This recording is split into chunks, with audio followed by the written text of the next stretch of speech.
आनंद रामायण का अगला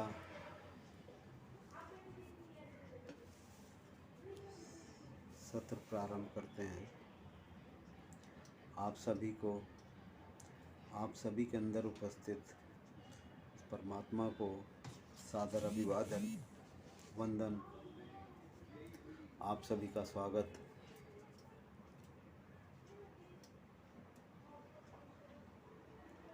राजा दशरथ से पूछने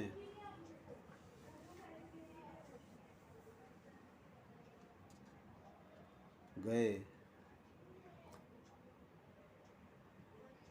कि किन कारणों से लक्ष्मण के हाथ वे औषधियाँ लताएं मंगाई गई हैं।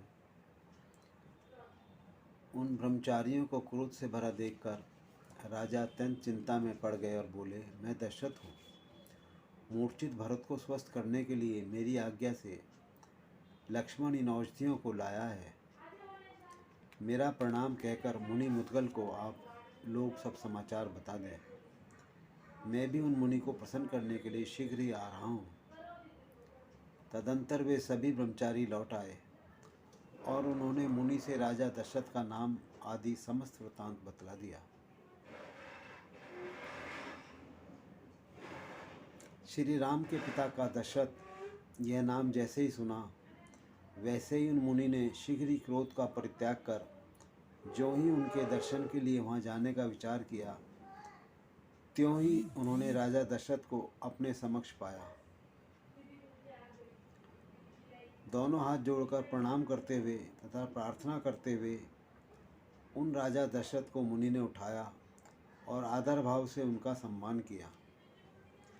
राम आदि राजपुत्रों का तथा कौशल्या आदि रानियों का भी मुनि का स्तवन किया और वहीं खड़े हो गए। मुनि मुद्गल की पत्नी सुमति ने उन सभी का विशेष रूप से राजपत्नियों का स्वागत सत्कार किया।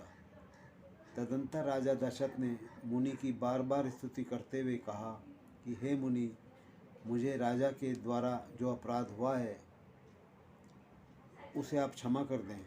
मुनि मुद्गल दशरथ जी से बोले, आपने मुझ पर बहुत उपकार किया है, नहीं तो ध्यान में स्थित मुझे सीता सहित आपके पुत्र श्री राम का दर्शन कैसे होता। वे तो माया से मानव शरीर धारण किए हुए हैं। उनके इस प्रकार के वचनों को सुनकर मुनीश्वर मुद्गल जी ने अत्यंत प्रसन्न होकर दशरथ जी ने उन्हें प्रणाम किया और उनसे कुछ पूछने की दृष्टि से बोले। तब वे मुनि दशरथ जी के हृदय की बात समझ गए और एकांत में एक तुलसी के पौधे के समीप ले जाकर स्वयं उन राजा से कहने लगे, हे राजन, पूछिए, आप क्या पूछना चाहते हैं, मैं आपको बताऊंगा। तब राजा दशरथ उनसे बोले, हे मुनीश्वर, मैं राम के भविष्य के विषय में हित अनित की बात जानना चाहता हूँ। कृपया आप विस्तार पूर्वक बतलाइए। राजा के वचन सुनकर मुनीश्वर मुद्गल उनसे बोले, हे राजन, साक्षात नारायण विष्णु सर्वव्यापी जनार्दन ने ही पृथ्वी के भार का हरण करने के लिए और पूर्व में दिए हुए आपके वरदान को सफल करने के लिए आपके महान पुण्य के उदय होने से आपके यहाँ अवतार धारण किया है। आपके ये पुत्र रघु श्रेष्ठ श्री राम अधर्म का विनाश, धर्म की वृद्धि, दुष्टों का मर्दन और सज्जनों का पालन करेंगे। हे राजन, आपके देवलोक चले जाने पर ये 10,100 वर्ष महान राज्य का उपभोग करेंगे। ये सातों द्वीपों के महान अधिपति होंगे। इनके 2 पुत्र और 4 पुत्र वधुएं होंगी।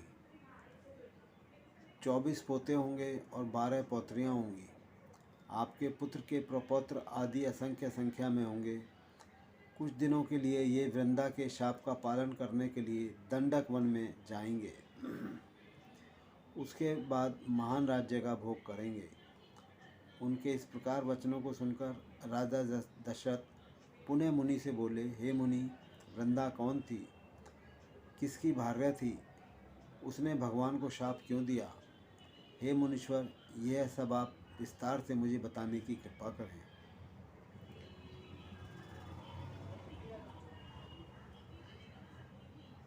इस कथा को अगले सत्र में लेंगे।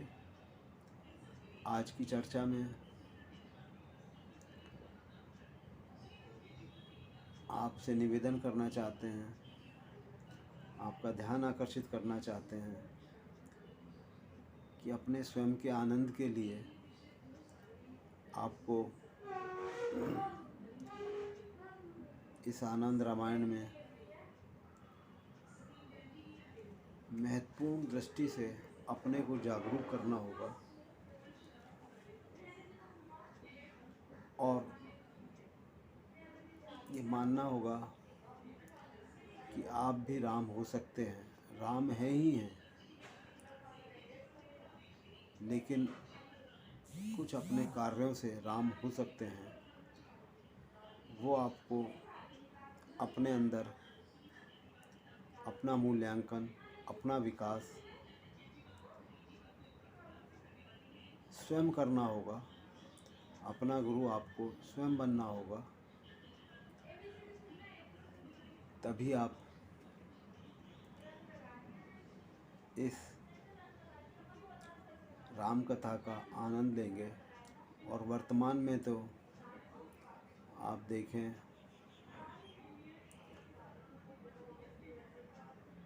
जो पिछले दिनों टीवी पर रामायण चली,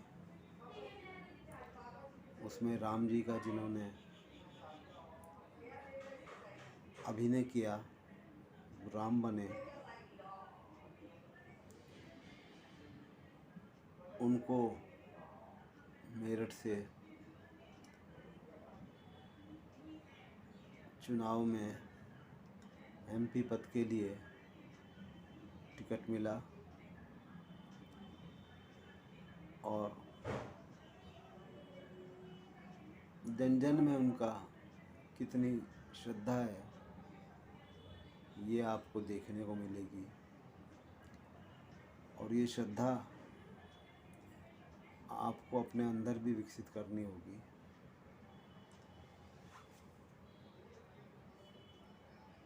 और ये प्रयास करना होगा कि आप भी राम बने। आज इस चर्चा में इतना ही रखते हैं।